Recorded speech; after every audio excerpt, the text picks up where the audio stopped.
Good morning. Morning. I think we're all in. We can start with the introduction. So, good morning, everyone. Welcome to today's webinar focused on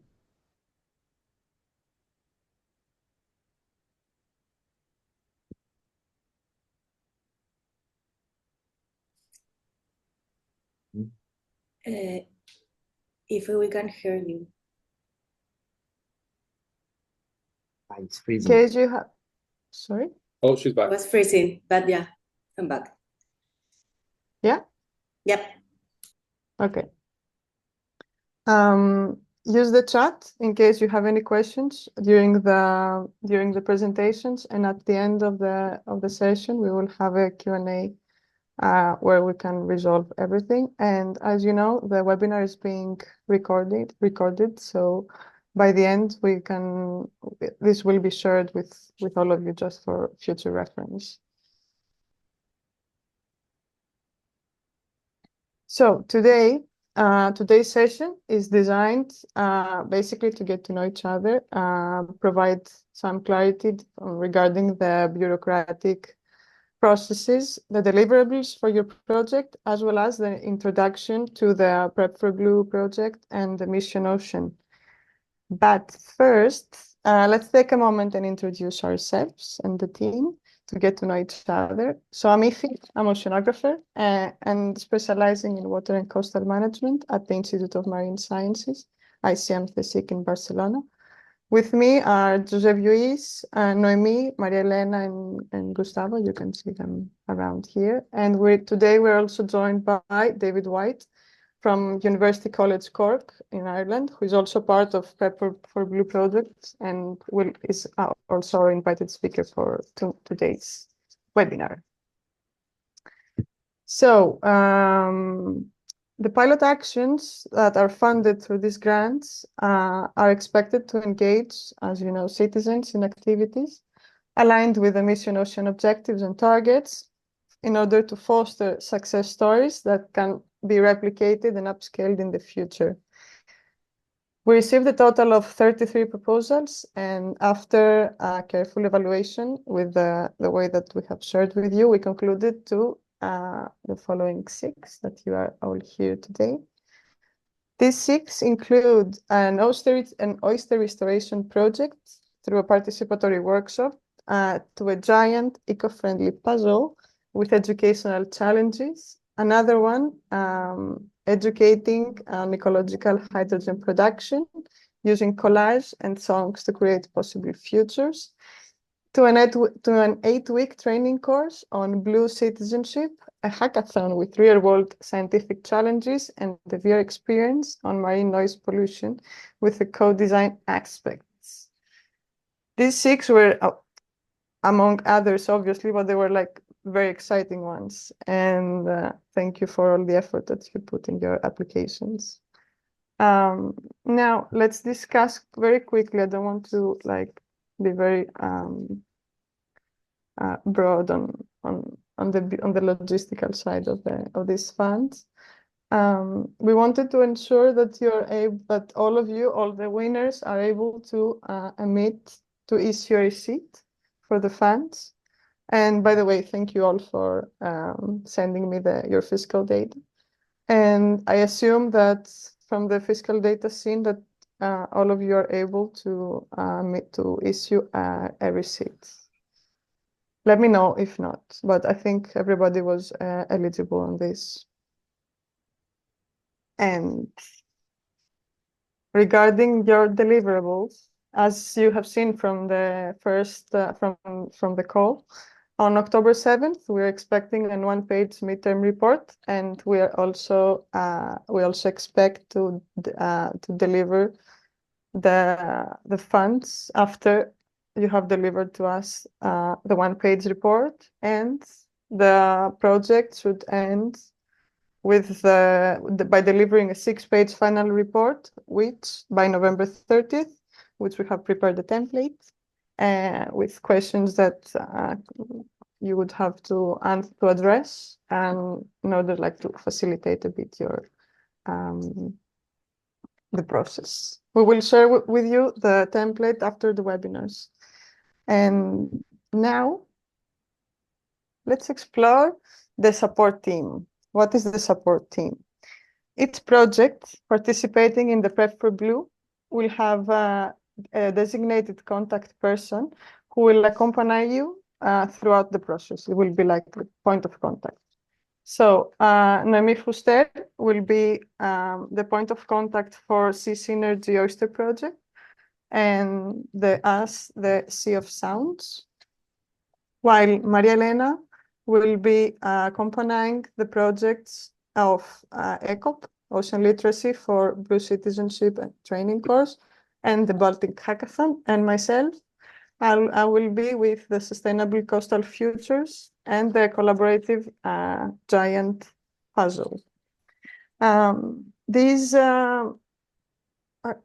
accompanying process, its objective is basically to navigate all together with the challenges that you may face, maximize the impact of your initiatives, and align them towards the Mission Ocean objectives, and implementing the PREP4BLUE resources that we will be presenting in these webinars. Now, I would like to introduce you Maria Elena and Noemi. That will be the other two contact persons. Maria Elena, could you please introduce yourself quickly, and then Noemi? Yeah, hi everyone. I'm Maria Elena. I'm sociologist. I'm part of the team of PREP4BLUE here at ICM. So I'm very happy to be here and accompanied with you. Thank you. Good morning to everybody. My name is Noemi. I work also here at the Marine Science Institute, and my work is about the coastal communities. So, and also I want to congratulate everybody. Thank you very much. So now I'll pass, let me see. Okay. So now I'll pass the floor to David Whyte, who will provide the overview of Mission Ocean and PREP4BLUE, who brings a really extensive knowledge and insights into these mission objectives. David, please, over to you. Hi, thanks very much, Ifi. Hi, everyone. First of all, apologies to everyone. I can't turn on my camera. I think I need to do an update because none of my USB drives are working this morning either. But at least you can hear me. I think that's the main thing. Let me just share my screen. So for those that don't know me, give me 1 second. My name is David Whyte. I work with MARI, the Research Centre for Energy, Climate and Marine with University College Cork in Ireland. And I'm an anthropologist of coastal communities by training, and someone from the coast and an avid surfer. And so kind of, I think every part of my life is kind of centered around it. And in PREP4BLUE, I lead the work package on citizen engagement. So I'm just going to take a few minutes to give you a kind of a quick introduction to PREP4BLUE itself, our project, and the EU's mission to restore our ocean and water, as we call it, Mission Ocean for short, which PREP4BLUE supports. And I think what I'd like to do is just give you guys an idea of why we're funding these pilot actions, I suppose, what we need to get out of them, if that makes sense. So briefly, what is PREP4BLUE? So PREP4BLUE is a €5 million Horizon Europe project that supports the setup and rollout of the first phase of the EU's Mission Ocean. So we're a coordination and support action, effectively, to help get this mission started and kind of underway from 2022 to 2025. The map on the side there, I won't name all the partners, but we've got partners in a lot of the countries, especially the coastal countries around Europe. So for anyone who isn't aware, oh, by the way, I should say, I'll forward all these slides, maybe through Ifi, and some other materials about the Mission Ocean, especially after this webinar. So don't think you've got to take notes. And there's a lot of prompts in the reporting template that we'll pass on to you as well. So you don't have to remember everything that I'm about to say. But basically, Mission Ocean is one of 5 missions that the European Commission has kind of dreamt up or cooked up between 2019 and 2021. And so on a superficial level, it kind of sets the scene for achieving the European Green Deal targets in aquatic ecosystems. So it's kind of headline at the top of this slide here. It's got 3 headline objectives in terms of protecting and restoring marine ecosystems, marine and freshwater ecosystems, preventing and eliminating pollution, and making the blue economy carbon neutral and circular.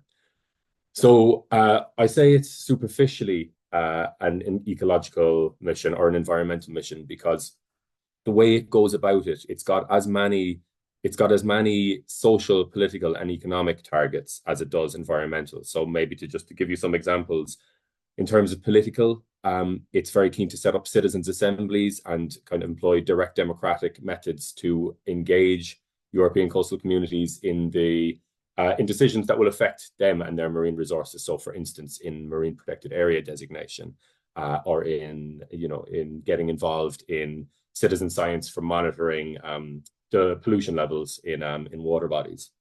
From a social point of view, across all Mission Ocean funding calls and I suppose just policy documents, there's a really strong emphasis on social inclusion, on increasing gender representation, class representation, the involvement of non-coastal people in aquatic decision making, etc., etc. And from an economic point of view, they're very keen to try and move the European Commission and investment in general towards long-term green investment, like low-interest investment. So, for instance, the European Commission, the kind of mission arm of the European Commission, recently managed to convince the European Investment Bank to create emissions fund that will allow, I suppose, pollution startups or something like that to access funding, to try and move investment towards the kind of a greener model or a bluer model in this case. So in all, I suppose this is an environmental project, but if it achieves its goals, it will do so by baking in social and political transformation into the European Union. And maybe just as a side note, the reason that the European Commission has taken on this missions framework is because post, I suppose, Brexit, post Trump, the world that we live in, there's kind of been this recognition, I suppose, that there's a sense that governance isn't working for people as it used to, and people don't trust governance. And so the missions framework is an attempt to engage people more in the decisions that matter for their lives, and within policy production and policy implementation and all that. So this is kind of where this push comes from. So anyway, these are its headline objectives up here. These 8 down here are the mission's citizen engagement target outcomes. And so the reason we are funding these pilots, I mean, it's clear from your proposals that you're all already doing great work. That's without doubt.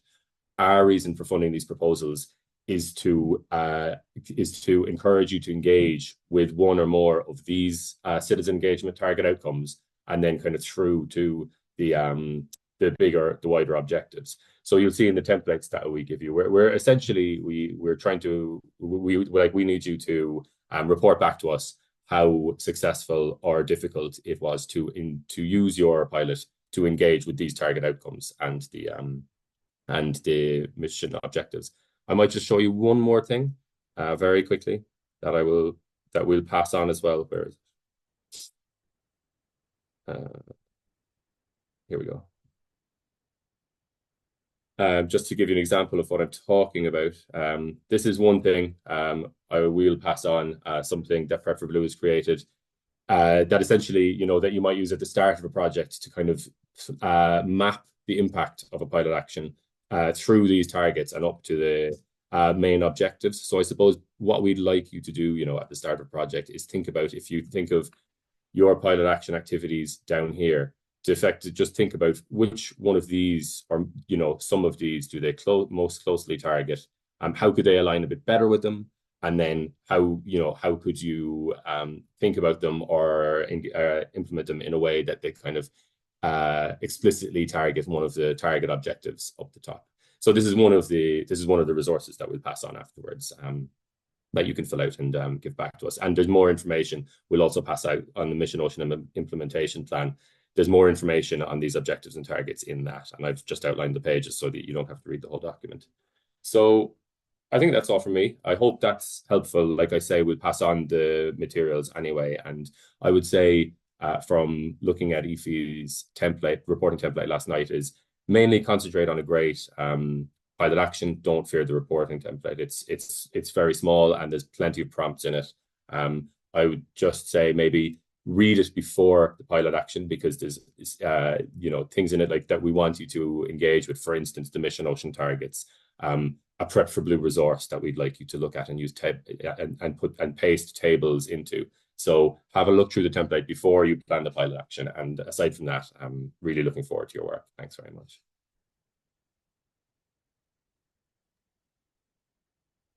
Thank you, David. So I don't know if it was clear from the emails, but all these resources that David just mentioned will be described tomorrow and also to the webinar during the last webinar of the 25th of July. So don't worry, it's not that you would have to look for them. We'll provide you everything. And so for now, let me share my screen again.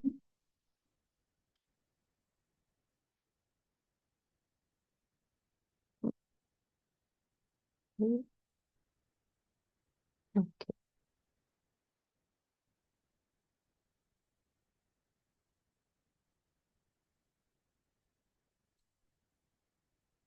You are in, right?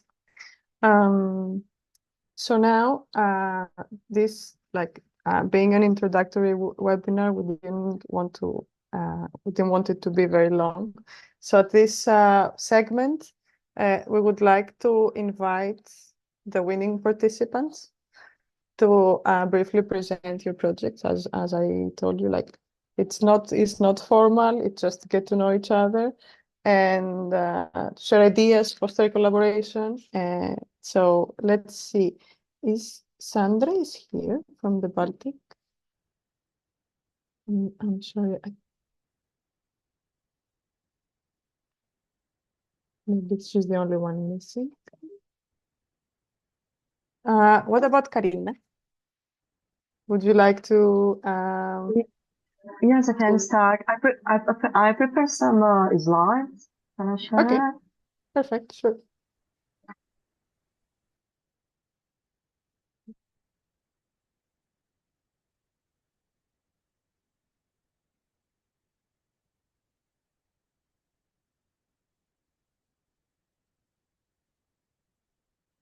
Okay, can you see it? Yes. Yeah, My name is Karina. I'm part of the Early Career Ocean Professional ECOP. So So, who are we? For those who doesn't know us,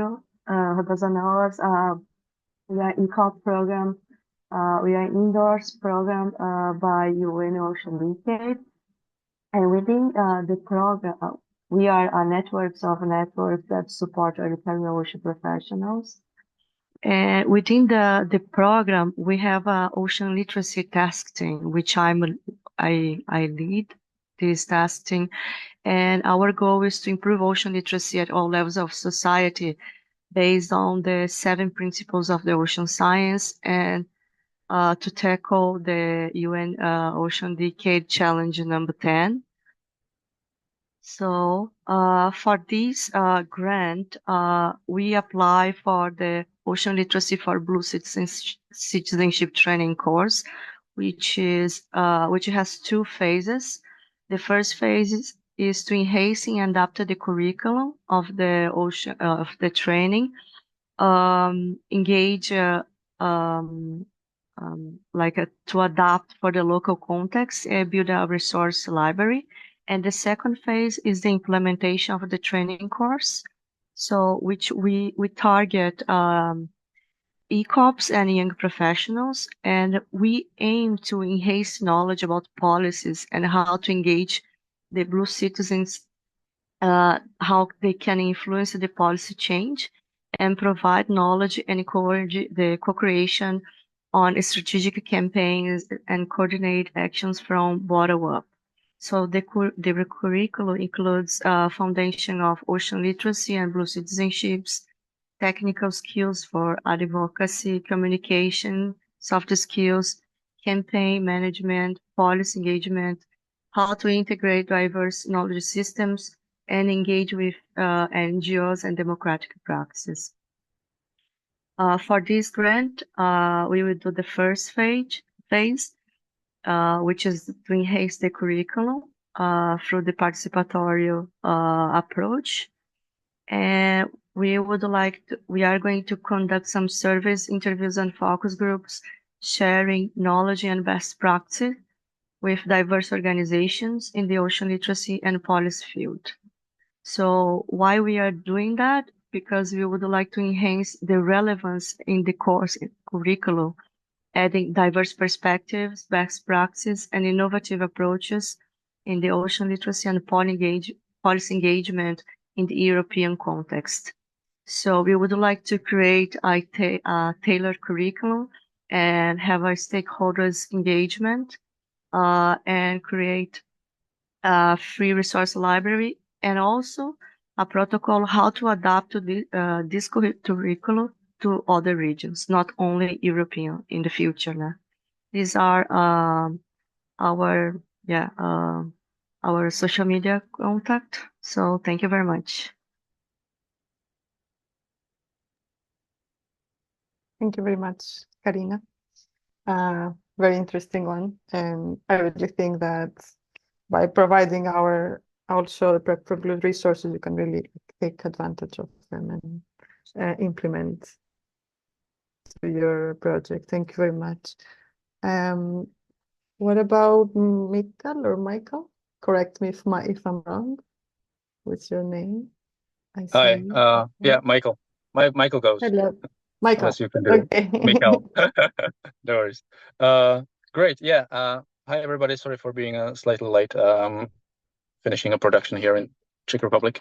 Yeah, I'm a immersive media producer, director, everything, many hats, depending on the project. And the project that was selected for this funding is called the Sea of Sounds, which is a project in collaboration with Ocean Sounds NGO based in Germany and Norway,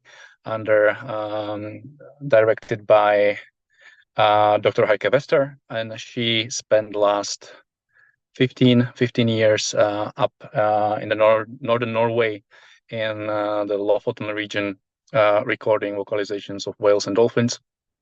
And we are, through my personal love, because I'm freediving, scuba diving, and all that, fell in love with the ocean some time ago, and since the tool set that I have is the immersive media production, then we decided to utilize this resource that she has collected over the last 15 years and to create a virtual reality experience, sound focused, and for this experience to be co-designed with the participants and basically through several iteration rounds to be created, because what the central question for that experience is, at least for me, as from my perspective, is there something universal in how we communicate? Can we just by listening to vocalizations of whales and dolphins citations understand what's going on? Was thanks to her recordings and thanks to her research, Heike's research, we know what was happening underwater at the time when she was recording those sounds. And through putting participants in this social group experience where each one of them embodies a sound source within this underwater soundscape, if they do understand what role they play and what's happening through those interactions that will happen when they will represent a specific actor within the ocean soundscape. So yes, that's probably it in a nutshell. I don't know how much time I have, but yeah, if there are any questions, happy to answer them. Thank you. Okay, thank you very much. What about the Sea Synergy Oyster project? No.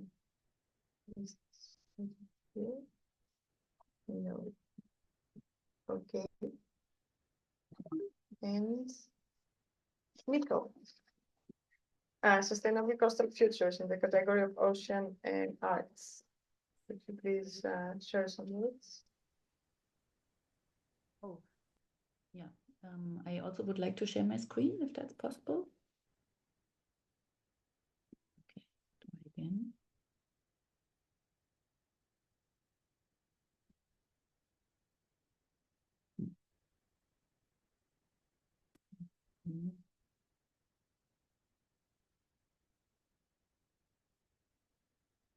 So can you see my screen? All good? Yeah, we are happy to be here. And our project is called Sustainable Coastal Futures. And this will be a workshop in Wilhelmshaven. And I'm here together with Nadine Stübel from EUCCD. But maybe Nadine, you can also say hello and say a few words about you. Yeah, sure. So I'm from the EUCC, the Coastal Union Germany, a small NGO dealing with sustainable development of coasts and zones in the north of Germany. And we are running several projects on coastal development, especially on energy questions. And therefore, this was the idea to be part in that call here and work together with the Institute for Art and Innovation, as Nicole will tell you. Mm-hmm. Yeah, exactly. So I'm the director at the Institute for Art and Innovation. This is a think and do tank here based in Berlin. And we are mostly facilitating multi-stakeholder collaborations on the intersection of art, science, technology, and business. And we did a few EU projects on water issues, for instance, the Universal Sea project, where EUCC was also a part of, and that gained 70 partners within 1.5 years. And then we also run the Ocean Future Labs, started in 2022. And now we bring this to this project, all our expertise. And our project would love to enhance ocean literacy by educating citizens on sustainable ocean practices, promote social inclusion and acceptance of green coastal energy. And then we do that by co-creating future scenarios using art and design methods. And as Nadine was mentioning it, what we like is to address and communicate acceptance issues of green coastal energy and engage, therefore, also industry representatives and coastal communities to support mission ocean objectives, like, for instance, preventing pollution and promoting a sustainable blue economy. Our workshop features, of course, expert insights, especially offshore green hydrogen production. And then in these co-creation sessions, we will use methods of future prototyping and world building for the participants that should be as diverse as possible, such as citizens, artists, scientists, innovators, and maybe also other professions. And so our target is then, target audience are coastal communities, especially young citizens. And we will use also, of course, different social media channels and newsletters to promote our workshop and also transfer the knowledge that we gained. And in the end, we would also have created artifacts out of these co-creation sessions, like mood board, collages, or whatever. And this will be then also implemented in an exhibition. At the moment, we are looking for different collaborators, be it a host. We know a few contacts already in Wilhelmshaven, such as museums or other research institutions, but at the moment we are then discussing the opportunities with them. Then, of course, our project can be joined as an expert, participant, or social media partners to engage more people than our participants. Yeah, and as we mentioned that already in the beginning, I'm at the end, and we look forward to be part of this group here and to realize our idea. Thank you very much for your presentation, and it sounds very, very interesting. Up next, what about Ladislas? Could you please briefly present this giant puzzle? Yeah.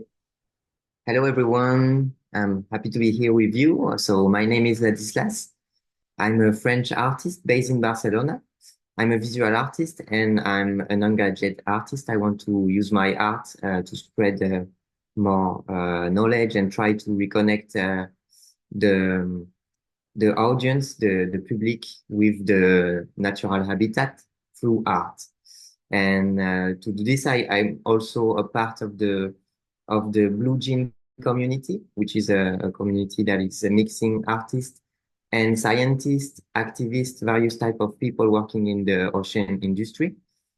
And we are creating preparing some projects to build new narratives and being able to communicate around about the oceans through different ways, more innovative ways. So for this project that we presented, we're going to propose a collaborative giant puzzle, which will be separated in 3 phases. So quickly, I don't have any document, but I can share it, explain it very quickly like that.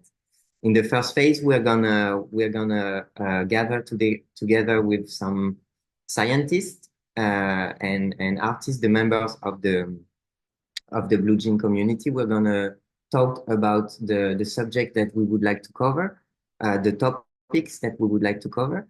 Then we will establish, some thematics that we are going to use for our proposal. The second phase will be a creation phase, where I will be able to, with all the information that we gather together and the choice that we made for the thematics, I'm going to prepare an artwork, a visual artwork, a painting, an illustration that we are going to then after adapt as a giant puzzle. So we will have many pieces, and behind each pieces of the puzzle, we will have some of the questions and the thematics that we discussed in the first phase, that is mixing the scientists with the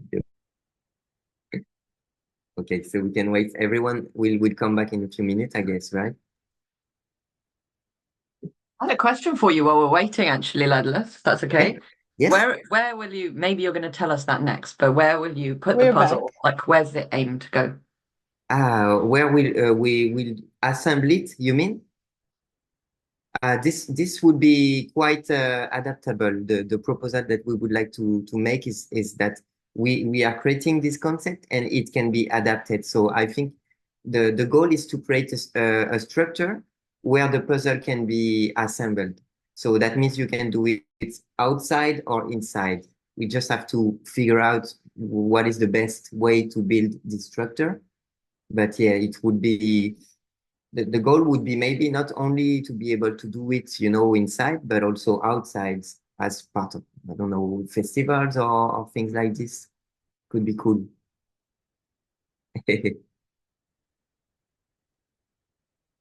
Okay, I lost you for a second. I'm sorry.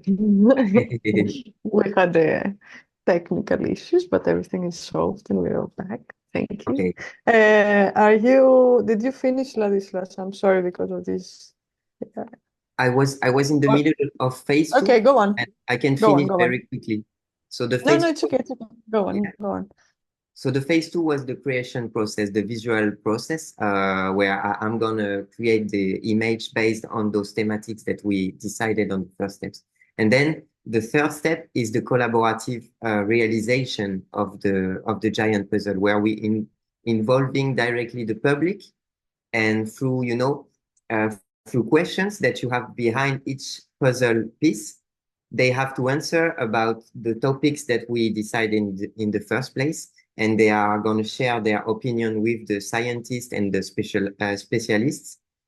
And if they have good replies or after exchanging with the scientists, they can place the puzzle piece onto the board that we are going to create.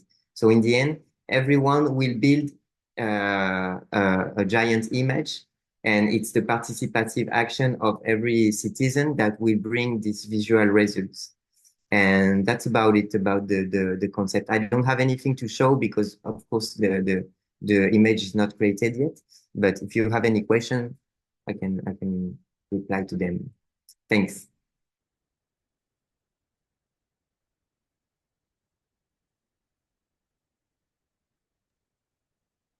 Thank you very much, Ladislas. I think we have finished with the projects. We could, let me share my presentation as well. So now, I don't know if you have any questions, it's the time. Regarding the logistics, regarding the deliverables, we will also have the other 2 webinars where we can really speak about more, or if like anything comes up, we can always contact via email. So any questions? I have a question actually. Do you mind if from now on I put the emails in like show and not in BCC, so that you can also be connected between you? Is this okay? If not, you can also send me an email and say do not include mine. Okay. I don't know if anybody has any other question, and we can close if not. Yeah, well, if I may, thank you so much, Sure. David.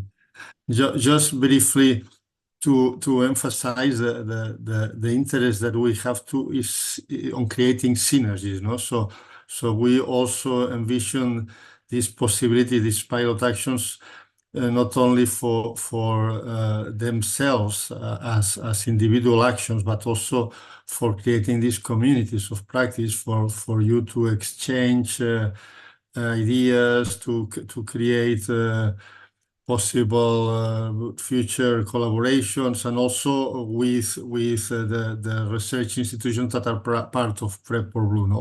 We'll see how we can canalize that in the future, but this is one of the goals. The project is to end in May next year, so and these pilot actions are to end in January. So we still have a little bit time after the pilot actions to try to build on them, no, or to build on this community of practice.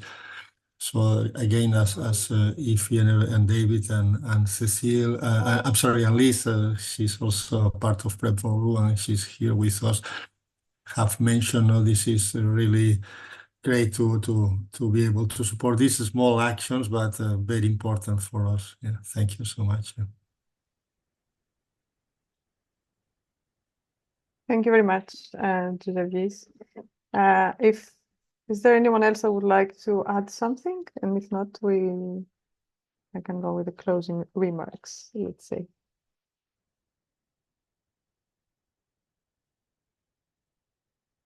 Good. So thank you everybody for your participation. Sorry for these technical issues. Everything is solved and will not pass tomorrow. So today we covered briefly like the logistical side of these funds. We introduced you to PREP4BLUE project and the mission Ocean and Waters from the European Union. And of course, we got to know each other a bit better. See you tomorrow, same time, same place, for a webinar on designing and implementing citizen engagement actions, where we will present to you some of these resources that David Whyte was mentioning before. This webinar will be given by our colleagues, our partners from PREP4BLUE. They are from the Nordland Institute of Research, Norway.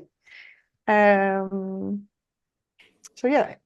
Thanks for everything and see you tomorrow.